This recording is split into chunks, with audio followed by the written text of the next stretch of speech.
ஆதாயமாக்கி கொண்டான்.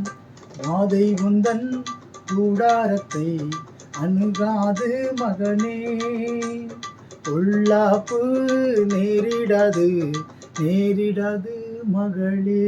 அல்லேலூயா. ஸ்தோத்திரம் ஆண்டவரே. இந்த நேரத்தில் ஆண்டவரே கர்த்தாவே, உம்மை துதிக்க, உம்மை ஆராதிக்க, உமக்கு நன்றி செலுத்த நீங்கள் கொடுத்த இந்த ஸ்லாக்கியத்திற்காய் நன்றி செலுத்துகிறோம் அப்பா. மற்றும் ஆண்டவரே கர்த்தாவே, உம்முடைய வார்த்தைகளை தியானிக்கும்படியாய் ஆண்டவரே நீர் கொடுத்த கிருபைக்காய் உமக்கு நன்றி செலுத்துகிறேன் ஆண்டவரே. முதலாவதாக ஆண்டவரே, எங்களுக்கு விரோதமாய் வாய்க்கப்படும் எந்த ஆயுதம் வாய்க்காதபடி பாதுகாக்கிறீர் ஆண்டவரே. சத்துரு பின்னிட்டு போகும்படி செய்தீர். இரண்டாவதாக உம்முடைய மகா கிருபையை எங்களுக்கு கொடுத்தீர்ப்பா, உமக்கு நன்றி ஆண்டவரே. மூன்றாவதாக நெருக்கப்படுகிற காலத்திலே எங்களுக்கு விசாலத்தை கொடுத்து வழி நடத்துகிறீரே அப்பா, உமக்கு நன்றி அப்பா. இந்த வார்த்தைகள் எல்லாம் ஆண்டவரே ஆம் என்றும் ஆமேன் என்றும் எங்களுக்கு பலிக்கும்படியாய் உம்முடைய கரத்தில் ஒப்பு கொடுத்து ஜெபிக்கிறோம் அப்பா.